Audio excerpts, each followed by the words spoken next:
Anyway, let's get back to the start. I actually grew up on Ch2 Street, which I thought was an odd name for a street. Ch2 Street. I mean, Ch2 then what? What is it we're comparing it to here? Then, of course, I realised it runs alongside Coltman Street. So there's your answer. At the time, Coltman Street was the most notorious street in Hull, full of drugs and prostitutes, which meant that the police were always down there. Sometimes they'd go down there to arrest people as well. One time, I read an article in the local paper with the police saying that as far as Coltman Street was concerned, there's a whole catalogue of issues and therefore no quick fix. That was in the days before Screwfix, of course, if we're going to talk catalogues. I was actually born in the maternity hospital on Eden Road, right next to the prison. That was as close as I got to me dad back then. He was in there for armed robbery. What he'd done was try and steal an expensive bracelet off of a mannequin, and the whole limb had come away as well. Worse, when the police caught up with him, he tried to slip the mannequin's arm into the handcuffs and got done for resisting arrest on top of everything else. When it came to his trial, he had so much previous and so many other offences to take into account, they ended up throwing the book at him, which turned out to be great practice for working in the prison library. They're not the places of quiet contemplation you think they are. Not by a long stretch. So he was inside when I came out. Inside as in prison, that is. He tried to get the authorities to give him some compassionate leave so he could come and see us in hospital. But they wouldn't give him it. So he missed the birth. If truth be told, he missed the conception as well. But then why would you want to see that if you weren't the father? I mean, that's got to make for some uncomfortable viewing, hasn't it? Unless you've got some sort of an arrangement going on. As a result, Mam always insisted on two things. One, I didn't get involved in any criminal activity, and two, I didn't go to sea. And then a voice would trail off as she looked mournfully into the mid-distance. And I'd say, Mam, what is it? What is it you don't want me to go and look at? Because I had it even back then. She said, as far as crime's concerned, there's no fairy tale endings. Unless you count the time that Dad got stuck up a tree trying to get out of a house in Bean Street, and the owner threatened to chop it down with an axe to get him down from there. Presumably he didn't like the idea of him befriending his wife, let alone nicking his gold coins.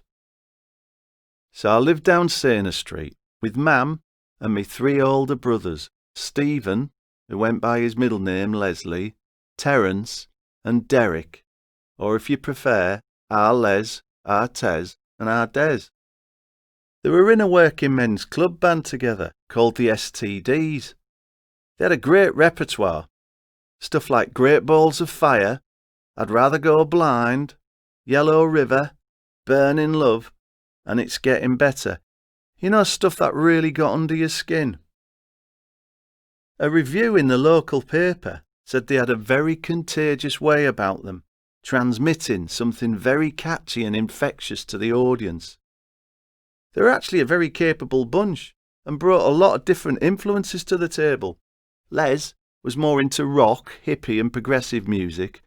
Tez was into soul, funk and Motown. And Des was the drummer, and just like bashing things. Bashing out the frustrations of the entire family, as Mam referred to it, which was all very well, but it would have been nice if you could have found somewhere a bit more secluded to bash things out, given the amount of noise he used to make.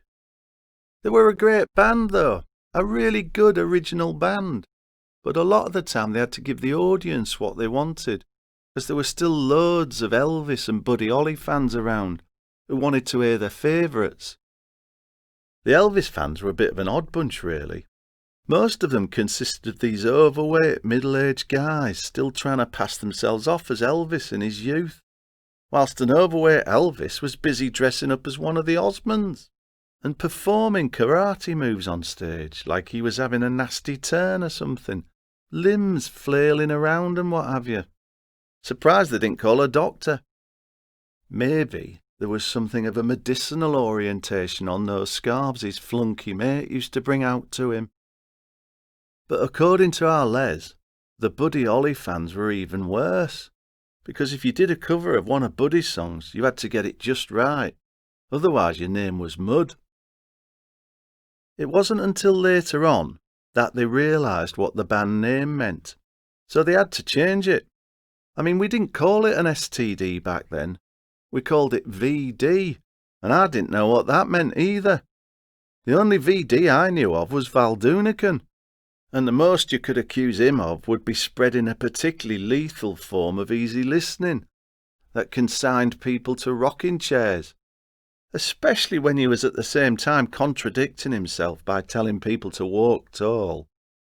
And that's before we even get to the business of looking the world in the eye.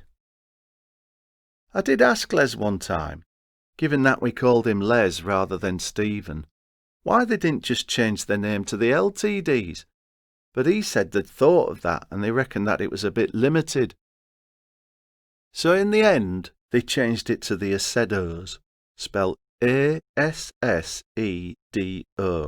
which Les said is a whole thing, that when a person loses an argument or gets put in their place by someone, and then later, when they're telling somebody else about it, they try and convince them that they weren't. I said, oh. So yeah, they were a good band, but they weren't bringing enough in, so Mam had to go to work as well. She worked at various times at Bird's Eye, Rosin's and Smith and Nephew's, which meant at the very least we never went short of fish fingers, shoes or germaline. And what we didn't have we could always trade. The germaline was especially useful for me, because being what you might describe as a miner, I was always falling over, and you never knew when a scab was going to strike. Without the germaline, they'd go really slow. There was always food on the table, which for the most part was your standard meat and 2 veg, or maybe something with chips. But when Mam was going to work, she'd often leave something for one of the lads to cook me, such as a Vesta curry or a Frey Bentos pie with a bit of smash, all of which I loved. But if the truth be told, I preferred real potato. I never really took to smash. It always tasted a bit alien to me, like something from another planet.